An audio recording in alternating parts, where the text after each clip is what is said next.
Investing care में आपका स्वागत है। मैं कृष्णा कुमार। आज मैं आपसे खास बात करने वाला हूँ। आपने देखा होगा कि आए दिन डॉलर का रेट बढ़ते जाता है। हर दिन 2 रुपया 5 रुपया डॉलर का रेट बढ़ रहा है। तो ऐसा क्या खास बात है जो कि रुपया का दाम गिरते जा रहा है, डॉलर का दाम बढ़ते जा रहा है। और मेरा वीडियो का टॉपिक भी यही है कि डॉलर का दाम कभी भी गिर सकता है। तो चलिए मैं आपको बताता हूँ कैसे डॉलर का दाम गिर सकता है। तो डॉलर का दाम बढ़ने के कारण कई कारण हैं, लेकिन मैं इससे कुछ इम्पोर्टेंट कारण आपको बता देता हूँ कि डॉलर का आखिर दाम क्यों बढ़ रहा है। हमेशा बढ़ते रहता है, पूरा दुनिया में डॉलर का डंका बजता है। रुपया कहीं भी लेके जाता है तो आदमी उसका एक्सचेंज कराने में दिक्कत होता है। ऐसे तो भले कोई लोग बोल रहा है कि फ्रांस में डंका बज रहा है, यहाँ डंका बज रहा है, लेकिन ऐसा कुछ बात नहीं। आप जब रुपया लेके जाइएगा तब कहीं भी एक्सचेंज कराने के लिए दिक्कत हो जाएगा। मतलब भारत का रुपया कुछ ही ऐसा चुनिंदा देश है जहाँ पर एक्सेप्ट किया जाता है। जैसे नेपाल वगैरह है तो वहाँ भारत का लोग कुछ रहता है, तो उसमें क्या होता है कि मान लीजिए कि वो ले लिया तनी मनी थोड़ा बहुत, लेकिन ऐसा कोई बात नहीं है। लेकिन आपको मैं ये बता रहा हूँ कि डॉलर का दाम किस लिए बढ़ रहा है, तो उसका पीछे एक कारण है। तो चलिए मैं आपको लेके चलता हूँ कि डॉलर का दाम क्यों बढ़ रहा है। तो उससे पहले आपको जानने से पहले आज से मान लीजिए आपको चलना होगा 1912 में, 100 साल पीछे, मतलब 110 साल पीछे। प्रथम विश्व युद्ध का बात है, जब दुनिया में पूरे दुनिया में विश्व युद्ध चल रहा था। तो लोग जो भी मतलब विश्व युद्ध चल रहा था, जो भी लोग व्यापारी करते हैं या व्यापार करते हैं वो सिक्योर नहीं था। कहीं कहीं देख रहे हैं मार के धज्जी धज्जी उड़ा दिया पूरा, कहीं कहाँ से मार के एकदम पूरा दुनिया में मार चल रहा था, ताबड़ तोड़ एकदम। तो डॉलर का शुरुआत वहीं से आता है, ठीक है। तो अब मैं आपको बताता हूँ कि डॉलर का दाम क्यों बढ़ रहा है। ऐसा बात नहीं कि भारत का, जैसे भारत 1947 आज़ादी से पहले की मैं बात बता रहा आपको कि डॉलर का दाम नीचे था, लेकिन ऐसा ही क्या हुआ कि कुछ समय कुछ दिन में मतलब कि डॉलर का दाम बढ़ते चला गया, लगातार बढ़ते चला गया डॉलर का दाम। तो चलिए मैं आपको बताता हूँ।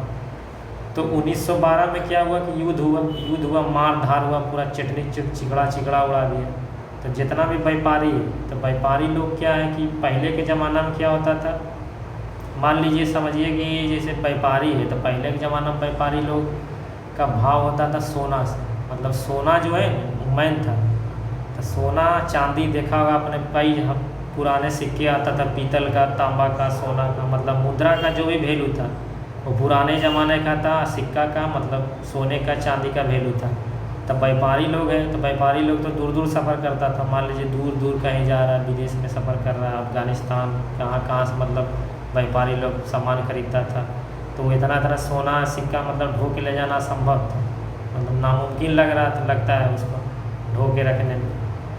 तो इसीलिए उस समय तो पूरा दुनिया में युद्ध चल रहा था। तो सुरक्षित कौन था, तो सुरक्षित एक ऐसा देश आया अमेरिका, जहाँ पर मतलब कि सब लोग व्यापार कर रहा था, वहाँ उसी को सब सोना मतलब कि जमा कर रहा था ताकि उसको सब सुरक्षित माना जाता था। तो अमेरिका क्या किया कि व्यापार के जमा करने के बैंकिंग के थ्रू, जैसे मान लीजिए व्यापार जमा किया है, तो वो अमेरिका क्या किया, बॉन्ड बना दिया। मान लीजिए किसी के पास 10 किलो सोना है, किसी के पास 20 किलो है, किसी के पास 50 किलो है, मान लीजिए किसी के पास 100 किलो है, 200, वो हिसाब से बॉन्ड दे दिए। बोला सोना तुम्हारा मेरे पास रहेगा। जैसे बैंकिंग के आज के समय में क्या हुआ, लेन देन हो गया चेक से।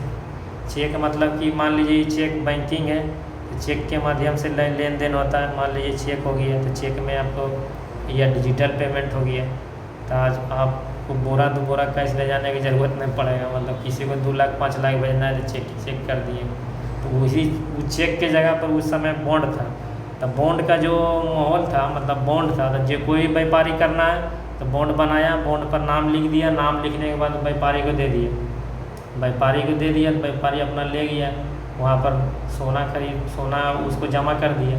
जमा करने के बाद अब व्यापारी, जैसे मान लीजिए आप विदेश गए, तो आप उससे मशीन खरीदने के लिए बोलें कि हमको मशीन चाहिए, ठीक है। तो मशीन चाहिए, तो विदेश गए आप, तो आपको विदेश वाला बोला 20 करोड़ रुपया दीजिए, इसका जमा कीजिए। तो आप कहिएगा 20 करोड़ इसको दे दें, कहीं मशीन में मेरा नहीं दिया तो जो कहीं चुरा लिया, हड़प लिया मेरा पैसा, तो क्या करेंगे, ये सोचिएगा। तो इस सब सोच में मतलब मान लीजिए कि आप विदेश में गए हैं आप सामान खरीदने के लिए, अब विदेश वाला कहेगा हम एडवांस नहीं लेंगे, आप सामान भेजिए उसके बाद हम पेमेंट कर देंगे। विदेश वाला सोचेगा साला तुमको हम सामान भेज दें, तुम पेमेंट नहीं करेगा, तो हम क्या करेंगे, कौन फंसेगा इसमें। तो इसी सब के बात के कारण जो है इसमें बीच में आता था बैंकिंग। तो बैंकिंग क्या करता है, मान लीजिए आपको जैसे अभी बताया ना बॉन्ड है, तो एक बॉन्ड एक गारंटर बनता है कि ठीक है आप फल्ला बाबू है, फल्ला बाबू का आप सामान दे दिए, इसका पैसा का जिम्मेदारी हम लेते हैं। ABC कोई भी बैंक हो सकता है इसमें, तो पैसा का जिम्मेदारी लिया अपना।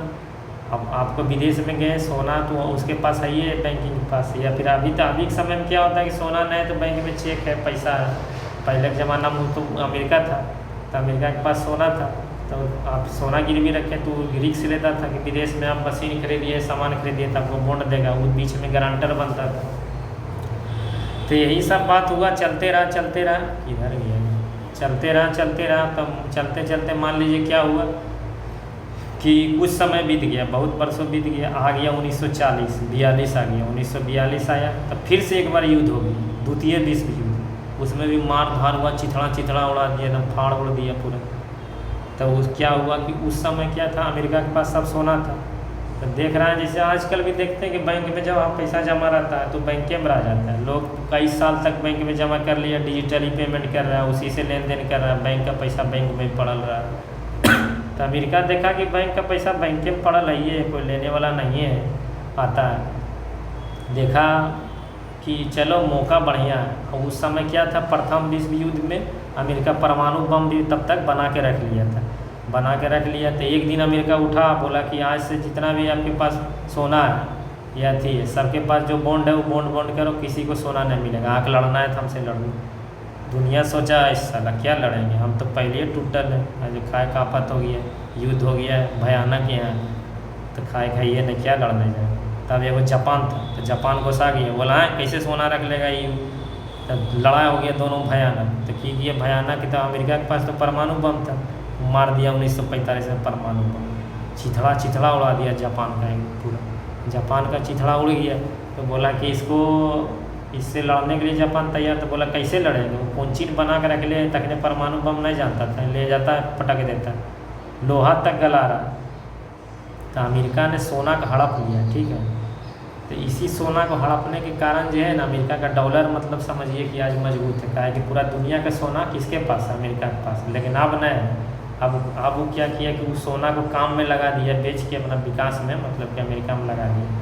अब डॉलर के प्राइस गिरेगा कैसे, हम बता रहे हैं कि डॉलर का अगर प्राइस अब गिरना होगा तो गिरेगा, जानते हैं कैसे। मान लीजिए कि अभी जैसे ब्रिक्स बनाए 2005 के बाद, ब्रिक्स बना, उसमें जितना भी मजबूत देश है जैसे चाइना, इंडिया, फ्रांस, ये सब मिल के जो है ब्रिक्स बनाया व्यापार में, मतलब साउथ अफ्रीका मिल के सब लोग व्यापार किया। उसका मकसद एक ही है कि 44% अभी व्यापार संभाल रहा है, कि जिस दिन मतलब कि पूरा व्यापार पूरी तरह से हो जाएगा तो कहेगा हम डॉलर नहीं लेंगे, हाँ अपना मुद्रा लाएंगे। जब अपना मुद्रा लाएगा तो जिसके पास मतलब डॉलर है वो सब चढ़ेगा अमेरिका पर। अमेरिका पास गएगा तो अमेरिका कहेगा मेरे पास तो सोना है ही नहीं, सब तो बेच दिए, तो पगला जाएगा अमेरिका पगला जाएगा तो तुरंत मारने पीटने लगेगा बम तक। तो चाइना के क्यों उखाड़ लेगा, वो जानता है हम तो अपने हर चीज़ चबा जाते हैं, कीड़ा मकोड़ा सब चीज़। इसीलिए डॉलर का प्राइस कभी भी गिर सकता है, समझिए। ऐसे भी डॉलर हो या पैसा हो, जानबे करते हैं हर चीज़ का एक अपना अथी होता है, मतलब एक अपना माहौल होता है। सब चीज़ में एक ही चीज़ होता है, पैसा सबसे बड़ा पैसा, उसमें कोई भी बेईमानी कर सकता है, समझ गए। तो चलिए इसी पर कुछ हो जाए। तेरे आने के पहले तेरे जाने के बाद, तेरे आने के पहले तेरे जाने के बाद, आती है तेरी याद, तेरी याद ज़्यादाए ओ, देखूं तुझे तो प्यार आए, देखूं तुझे तो प्यार आए। आती है रे गुजर, आती है जिंदगी, तेरे आने से पहले आती है तेरी याद, तेरी ही याद ज़्यादा है ओ, देखूं तुझे तो प्यार आए, देखूं तुझे तो प्यार आए। तो पैसा सबसे बड़ा। चलिए मिलते हैं किसी और वीडियो, धन्यवाद।